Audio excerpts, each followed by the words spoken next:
Thousands have come from all over and lined up here at the TD Arena at the College of Charleston just to hear President Barack Obama. The hotter it's getting, the more you can actually smell the smoke. And, you know, the fire hose is even still right here from the initial fire on Monday. If you come over this way, we're going to show you what's left of this complex building. Brandon, a lot of folks made the trip from his native land. Yeah, a lot. I bumped into at least a dozen people that came from Ridgeland and Jasper County. Show you over here what's going on. It's still closed off. Crews are still working on this water main, which busted. Now, water has been shut off. They actually had to break into the concrete there. Well, Jennifer, I got some good news. You're going to see the hazmat crews behind me right now. They're actually not going to be needed tonight. The chemicals that the truck was carrying did not actually explode. Now, it wasn't until Tuesday that the Hillard family saw the real effects of the storm that just came through, when most of their crops looked something like this, which is a huge concern for the family because they have over 100 acres of multiple kinds of crops. Those at Main Street Buford hope this board game won't be just about fun and games. The water hasn't changed too much either. I think it's below 80 for the first time since about 8 a.m., 9 a.m. Thousands gathered in Charleston early Friday morning for the funeral of Senator Clemente Pinckney, like Kent Williams, Pinckney's cousin. What you're seeing here, and you see this line here, and all these people have been waiting here for hours, ever since 5 a.m. this morning. This is Clemente Pinckney. The funeral service was first come, first served basis, meaning many wouldn't get into the arena. But that didn't stop some of Jasper County High School's class of '91 from coming to Charleston. We owe him. We owe him, so I wouldn't be anywhere else except for here. Williams hopes the country will understand after today who Clemente Pinckney was and what he stood for in South Carolina. This is going to be a tremendous, tremendous loss for the state of South Carolina. Many of those people were turned away from the arena around 10:30 when they reached capacity. Still unbearable. You know, it's cooled down a few degrees since we were out here about an hour ago. You know, the water hasn't changed too much either. I think it's below 80 for the first time since about 8 a.m., 9 a.m., which is crazy. Now, what's even crazier, I'm going to walk you over this way. There's plenty of people that have been out here all day, and that's when the heat index was about 100, 110 degrees for most of that day. They've been putting up with the sun for most of it. You know, it's been about the same throughout the rest of the coast, up from Low Country down to here. 110 heat index up in Hilton Head. It's just been ridiculous. The water has been up to about 83, 84 degrees today, you know, and if you compare that to the temperature, not much of a difference. It's almost like laying in a bathtub with lukewarm water. And, you know, that's exactly what people were saying today. It wasn't that great to try to escape the heat on Tybee. It's definitely been overly hot, and, like, just the water is just draining. Like, honestly, like last time we came out here, it sucked. And guys, you know what? The heat advisory ends, actually it just ended not too long ago, but you know, it's still going to be a hot day tomorrow. I talked with some lifeguards earlier, and they said, you know, you really want to bring out some water tomorrow, some shade, and of course sunscreen, because it's still going to be pretty hot.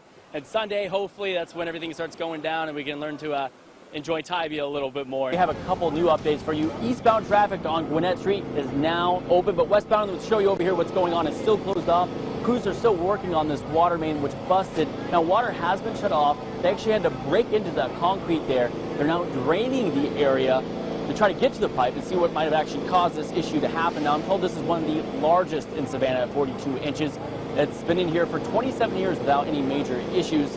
But police are diverting traffic on Gwinnett between Stiles Avenue and Boundary Street, and on Boundary between Gwinnett and Louisville Road. Again, westbound traffic is blocked. The eastbound just opened up moments ago. Again, police are asking people to be patient today and avoid the area. And Renee, we're going to stay on top of this and let you know when this will be reopened, because right now crews still have no timetable for this. All we know right now is actually that they're going to be out here for a few days cleaning up, and I'm told most of this water should just flow out freely into some of the banks, and if not, they'll get the street sweepers out here. Well, Kevin and Jennifer, after leading several agencies in a wild chase through several counties, Jim Lowry and Nicole Best are in custody. But as you're about to hear, it was a very intense situation that took the life of one sheriff.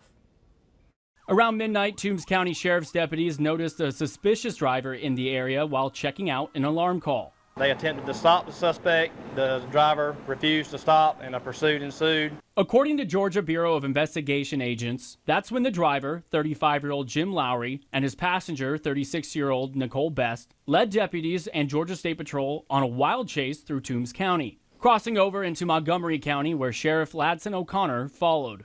Georgia State troopers used stop sticks here in Montgomery County, and that's when Lowry crashed his car. He fled the scene, leaving Best behind. During the pursuit, several shots were fired at law enforcement. The Montgomery County Sheriff was also in the pursuit. Unfortunately, he crashed his patrol vehicle and was pronounced dead on the scene. While several agencies responded to Sheriff O'Connor's fatal crash, law enforcement from all over arrested Nicole Best and began a manhunt for Lowry. GSP sent everybody from Atlanta to Savannah here, other sheriff's office, Toombs County, Montgomery, Fruitland, Jeff Davis, the surrounding agencies, Telfair. Several hours later, Lowry was found in the McNatt Falls community. Investigators say he again fired at a trooper and attempted to flee in a boat before being arrested. Law enforcement officers, glad the pursuit was over, stunned it cost one of their own his life. When you lose a fellow officer, I mean, there's a lot of words and a lot of emotions that go into it. Again, didn't know this was going to happen, so this is a dream come true. In October of 2012, Sergeant William Holland's unit was attacked by a suicide bomber, sustaining serious injuries from his head down to his back. For the last 2 years, he's undergone intense physical therapy, learning to walk again. I'm looking forward to having a house. It's been a long time since I've lived in a house. Sergeant Holland is the latest veteran to be given a home through Polta Group's Build to Honor, which builds veterans' homes for free. So grateful. It's hard to even put into words what I'm feeling right now. Now, the home is being specifically built for Sergeant Holland during his recovery time and is expected to be done by Christmas. We're going to do everything we can, roll our sleeves up and swing away with the hammers to get them in for the Christmas holidays. That's our focus. Build to Honor works with local nonprofit Operation Finally Home to build homes for wounded veterans. Ruth Kaufman with Operation Finally Home says it was difficult to narrow down the Hollands from her list of wounded warriors. We try to build for as many wounded warriors as we can. Alan stood out. He really stood out. The Hollands have been living in Lexington, South Carolina for the last several months, now focusing on their new life in Port Royal, even enrolling their son in school. Really takes a burden off and gives us an opportunity to focus on me getting healthy and our family, making it through some tough times. Sergeant Holland did numerous tours overseas. He plans to retire at the end of September as he continues his road to recovery. This Christmas will be extra special. Very blessed to have this opportunity.